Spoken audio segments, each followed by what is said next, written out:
A federal prosecutor, known for taking on corruption, is gunned down by a racist police officer in broad daylight. A single shot to the leg meant to silence him.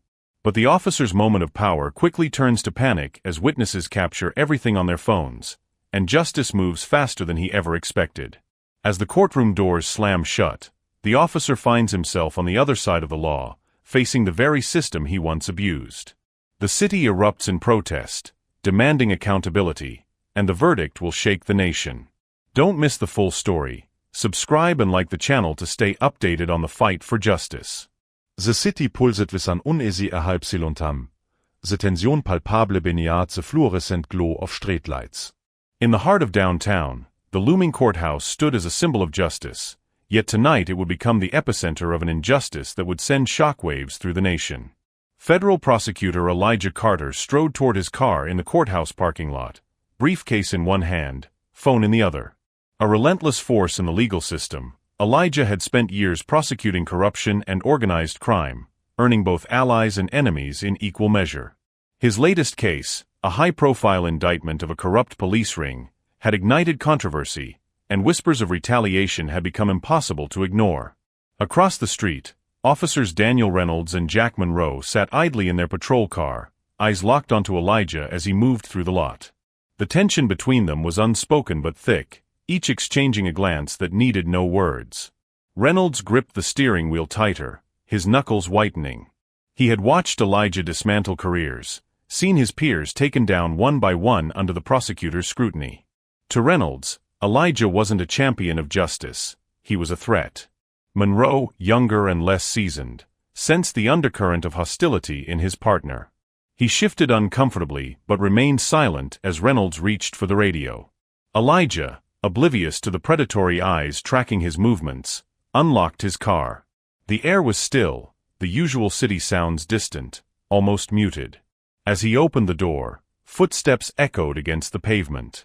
Before he could turn, a voice cut through the silence, followed by the deafening crack of a gunshot. A burning pain exploded through Elijah's leg, forcing him to his knees. His briefcase hit the ground, papers spilling onto the asphalt like scattered evidence of his life's work.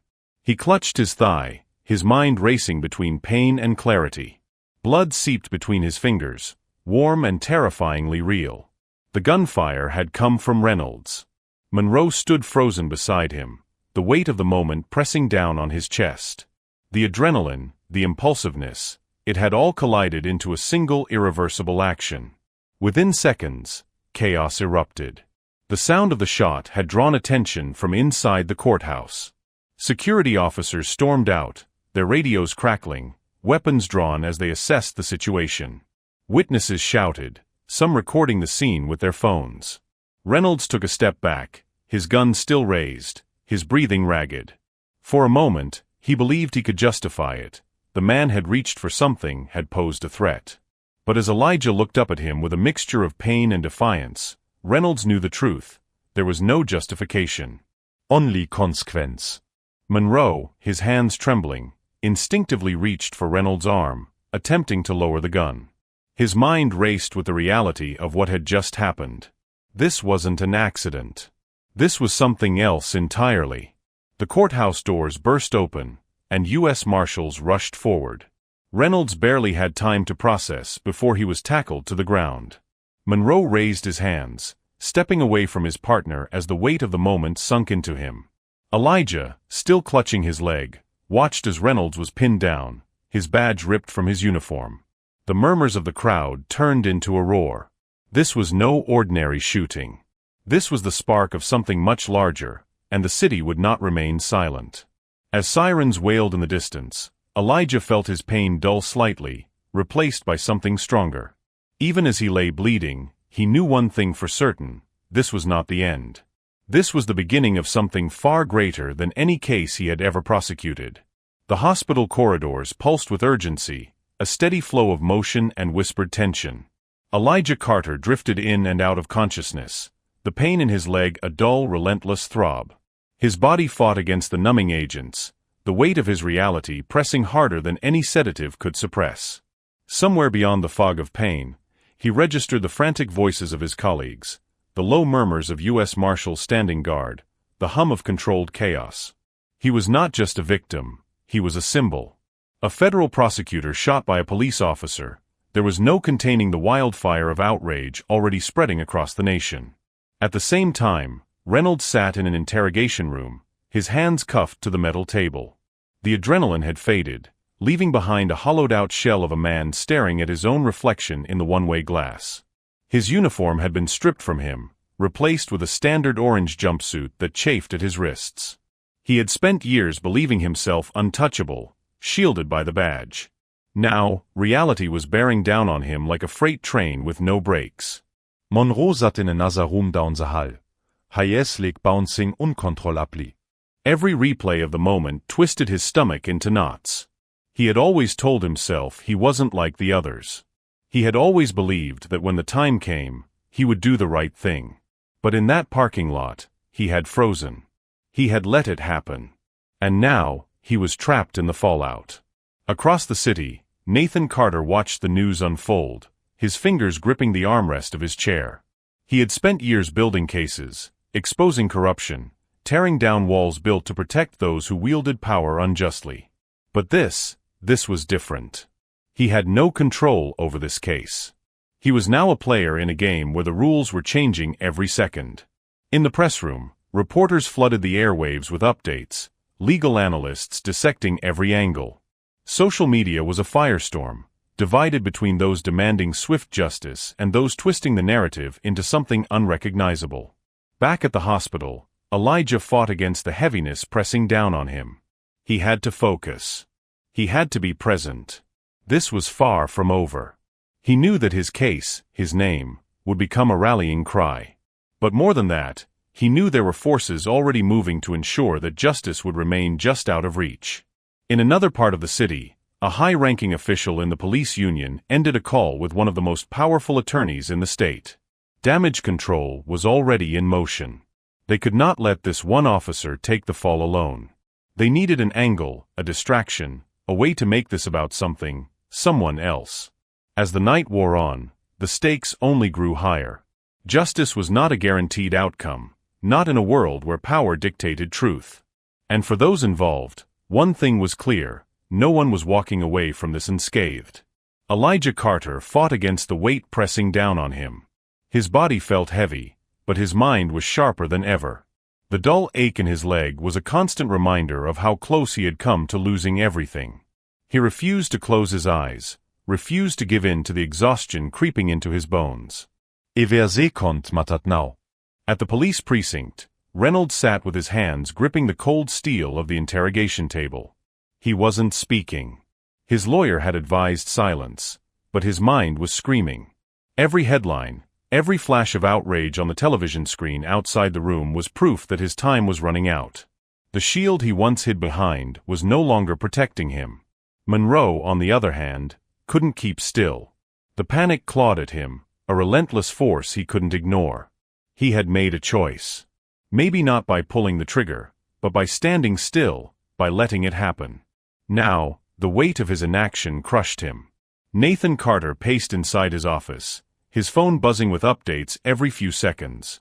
He was drowning in information, calls from officials, reporters, lawyers. Everyone wanted a statement. Everyone wanted to know what was next. He knew the system well enough to understand the game was already in motion. And if he didn't stay ahead, they would bury the truth before it even had a chance to breathe. The police union was already working. Behind closed doors, powerful figures were discussing how to redirect the narrative, how to protect their own. There was too much at stake.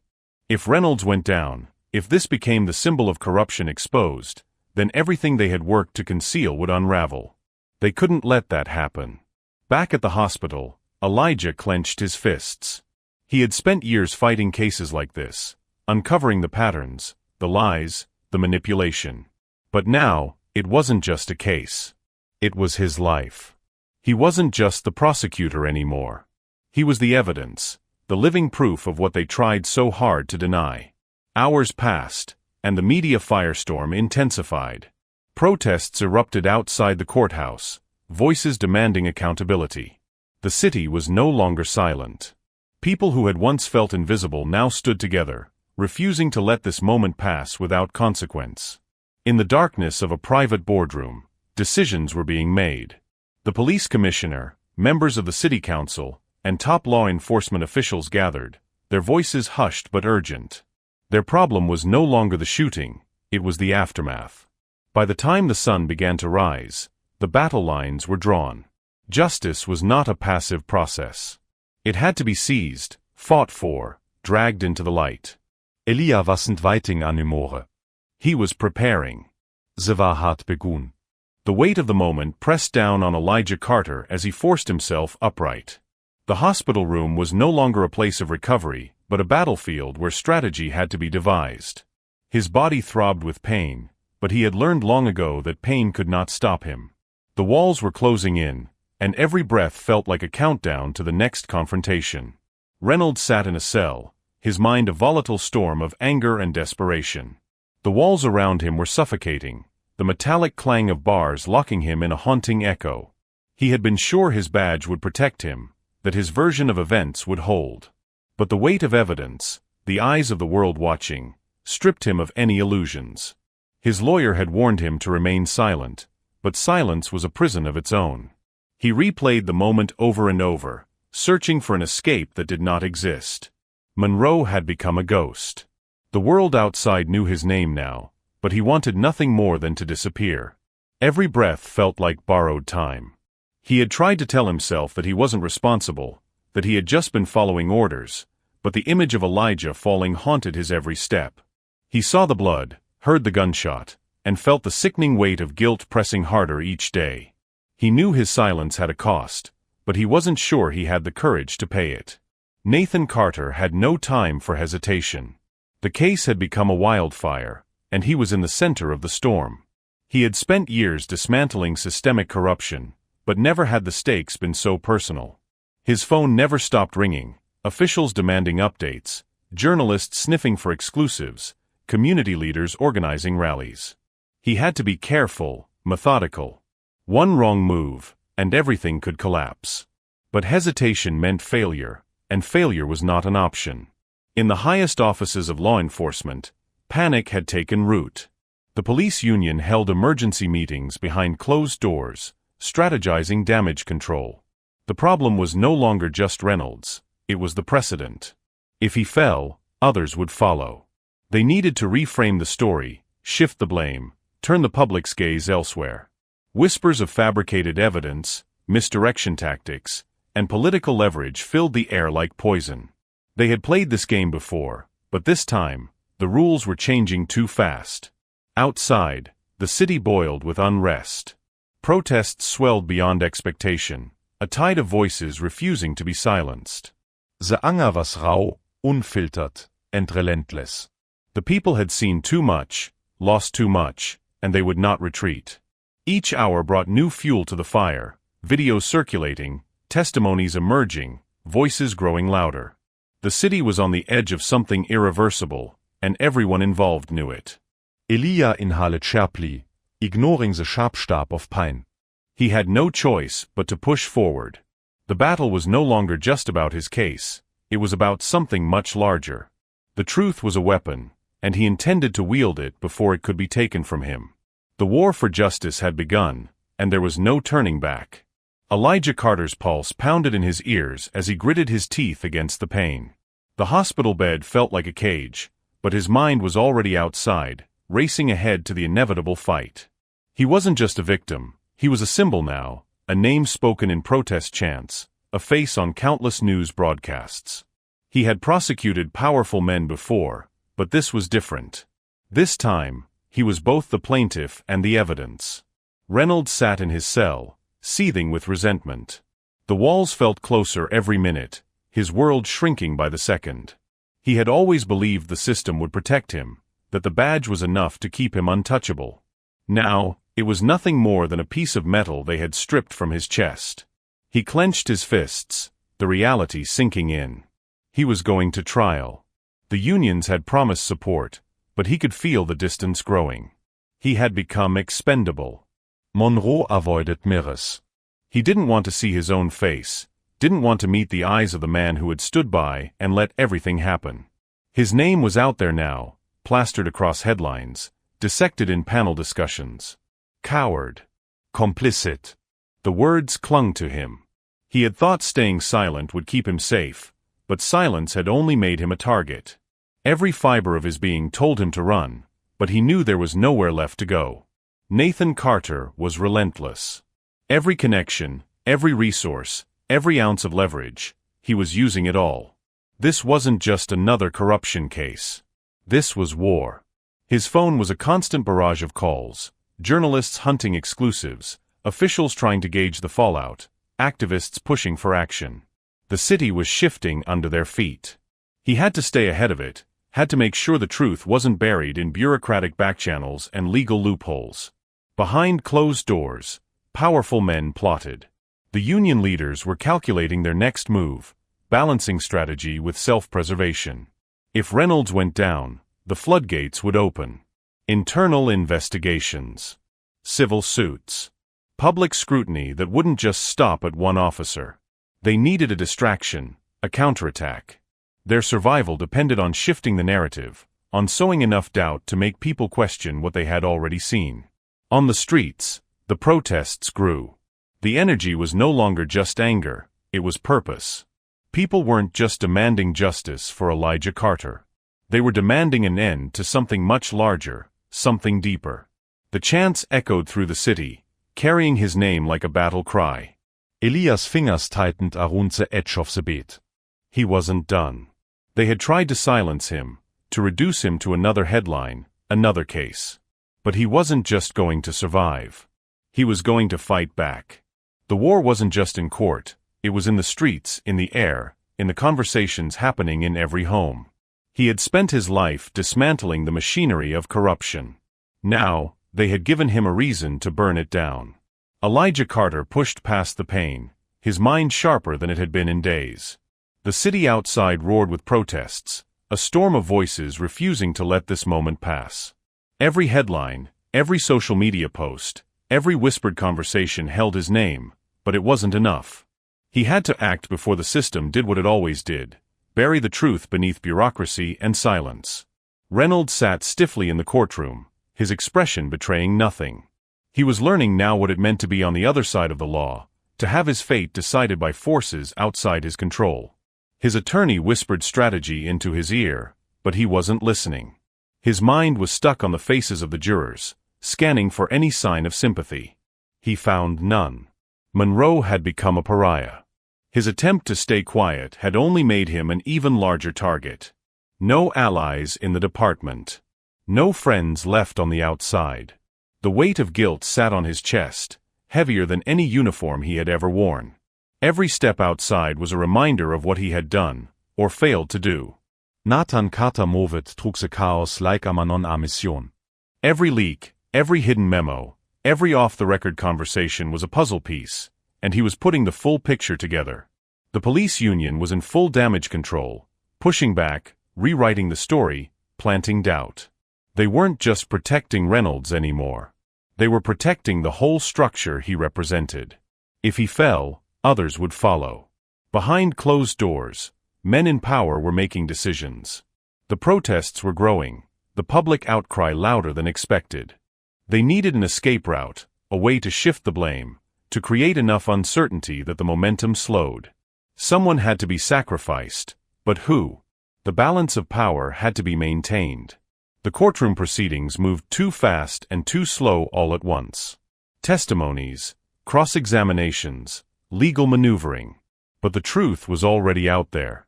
It was in the streets, in the people who refused to let this case disappear. This wasn't just about Elijah anymore. It was about every name that had been erased before his. Reynolds clenched his fists under the table. The evidence was stacking up. The union was distancing itself. He could feel the walls closing in. For the first time in his life, he was powerless. Elijah refused to stay silent. His voice, hoarse but steady, carried more weight than he had ever imagined. He knew what came next. Ze war wassend over. Ze verdickt wurden bis ze end. This was only the beginning of the fight for something bigger than himself. He had survived. Now, he had to make sure justice did too. Elijah Carter felt the weight of the courtroom pressing down on him.